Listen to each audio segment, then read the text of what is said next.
merdeka, kenapa harus diberikan lagi kepada orang lain? Itu para rampok semua. Tidak ada buat kemaslahatan bagi bangsa kita, nggak ada.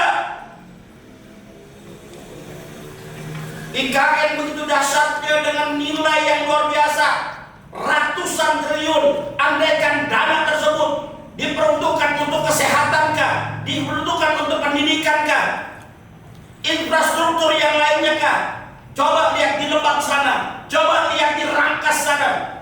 Masih banyak anak-anak sekolah kita ketika dia mau sekolah melewati jembatan-jembatan yang sudah hampir putus. Itu yang perlu dipikirkan. Jangan mikirin diri sendiri, jangan mikirin perut sendiri. Hai para tokoh, hai para ulama, hai para kiai, hai para cendekiawan, jangan mikirin perut sendiri. Pikirkan bangsa dan negara kita, pikirkan daripada nasib generasi muda kita. Kondisi negeri ini bukan tidak baik-baik saja, tapi sakit ini negeri. Sakit sekali negeri ini. Tapi sakit ini negeri. Sakit sekali negeri ini. Tapi sakit ini negeri. Sakit sekali negeri ini.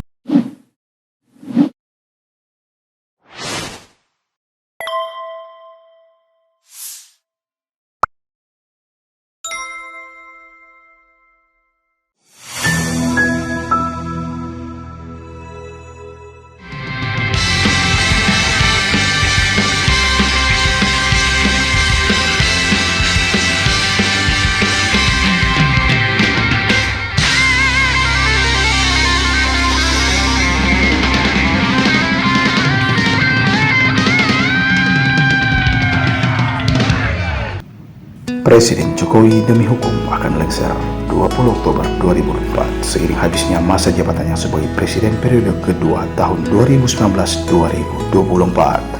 Sejumlah kinerja buruk pemerintahan Jokowi baik di bidang hukum, ekonomi, politik, sosial, budaya, pertahanan, dan keamanan, dan lain-lain wajib dievaluasi agar dapat diberikan rekomendasi dan tuntutan pertanggungjawaban baik secara hukum sosial maupun politik. Perlu dibuat agenda evaluasi total kinerja rezim Jokowi jelang lengser 20 Oktober 2024 yang isinya memberikan evaluasi kinerja Jokowi baik di bidang hukum, ekonomi, politik, sosial, budaya, pertahanan, dan keamanan. Sekaligus diberikan rekomendasi sanksi berikut pertanggungjawabannya. Tujuannya agar Jokowi tidak begitu saja lengser dari jabatan dan meninggalkan masalah bagi bangsa dan rakyat tanpa mendapatkan sanksi dan pertanggungjawaban, agar presiden pengganti tidak mudah membuat kebijakan yang salim dan menyengsarakan rakyat dan menjadikan kinerja buruk Jokowi sebagai bahan evaluasi dan refleksi, mengaktifkan kekuatan kontrol civil society setelah kegagalan parpol dan elit politik menjalankan fungsinya. Ya, jadi dalam pertemuan diskusi ini yang setiap setengah bulan sekali kadang-kadang kita acarakan, ini sebenarnya adalah bentuk perjuangan supaya pesan publik diketahui, dan pesan yang sangat baik ini harus didengar oleh para pemimpin. Sebab begini loh, kondisi negeri ini bukan tidak baik-baik saja, tapi sakit ini negeri. Sakit sekali negeri ini. Jadi makanya di era Prabowo sebagai presiden baru ini nanti harus menata kembali yang sudah lebur. Apa salah satunya? Coba kita lihat di zaman Jokowi Widodo, MK dirusak dengan memaksakan ketua MK melakukan sebuah proses yang tidak lazim dan bertentangan dengan hukum. Terbukti MK sudah memutus kode etik, dan itu yang tertinggi daripada undang-undang. Nah, yang kedua adalah Mahkamah Agung. Mahkamah Agung pun juga, ya kan, seolah-olah ada kepanjangan tangan dari presiden. Nah, sekarang masuklah si Kaisang nanti ini, walaupun usianya masih belum 30. Nah, ini kan kacau balau. Belum lagi ketua KPU yang terlibat kasus esek-esek dan terbukti ada putusan DKPP, ya kan? Dan Hasyim Asyari ini penerima proses untuk pilpres maupun yang lain, ya. Tapi sudah tahu melanggar PKPU-nya, undang-undangnya, tetap aja diterima. Coba tiga pilar ini sangat dahsyat loh ya. Tiga pilar ini sangat luar biasa. Tapi dihancurkan semua dengan model-model begini. Nah, belum lagi yang terbaru.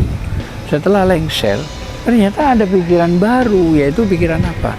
Mau membentuk Dewan Pertimbangan Agung. Ini apa lagi gitu loh ya. Kalau Dewan Pertimbangan Agung ini berpihak kepada kebutuhan rakyat dan negara, nggak apa-apa. Tapi kalau ternyata ini ya di bawah kekuasaan gitu loh ya, di bawah kekuasaan, ini akan terjadi jilid baru lagi gitu loh ya, kekuasaan yang dilanggengkan oleh Joko Widodo, dan ini sangat berbahaya gitu loh ya.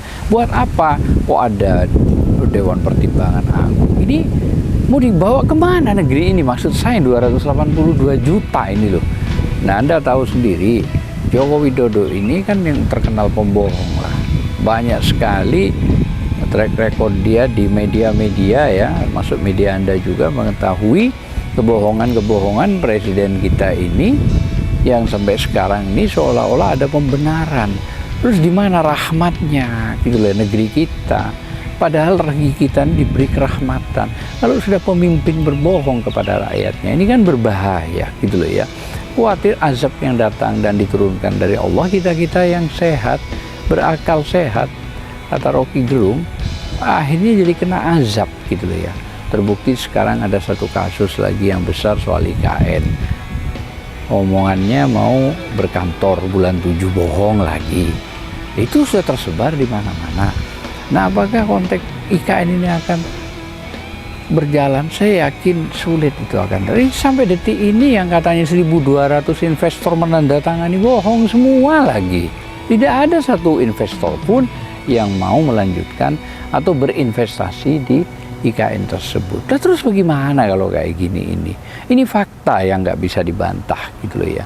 Nah, sekarang problemnya dengan kalau Jokowi itu dikenal petugas partai oleh PDI, ya mungkin saja sakit hati istrinya dan Jokowi. Apa iya mungkin Prabowo ini malah petugas Prabowo ini menjadi tugas Jokowi, bukan partai, padahal dia ketum dan ketua pembina gitu loh ya. Nah, harapan saya bagaimana Indonesia ditata benar oleh presiden yang baru. Kita nggak tahu wakilnya deh, karena wakilnya melanggar undang-undang. Sampai detik ini dia belum berumur 40 kok, dan belum ada perubahan. PKPU-nya, undang-undangnya tetap masih 40. Cuma saya bingung gitu loh, maksud saya itu loh. Dengan usia 35 atau 36 masih bisa dijadikan wakil presiden. Bagaimana logika akal sehatnya itu?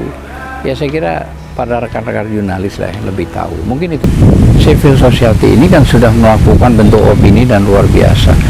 Pemberitaan yang sudah memberikan pesan yang sangat positif kepada pemerintah. Terus mereka akan buta. Mereka itu tuli.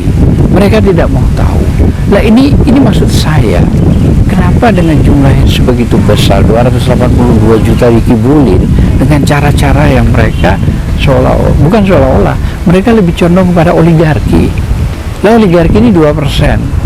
Ya, artinya pengusaha-pengusaha besar oligarki itu nggak sampai mungkin 2%. Tapi kok bisa menguasai, terus kita rakyat ini apa artinya? Lah kan dari pemimpin, karena pemimpinnya. Jadi kalau bicara sosial, ya itu dibungkam dengan segala cara apa yang menurut dia.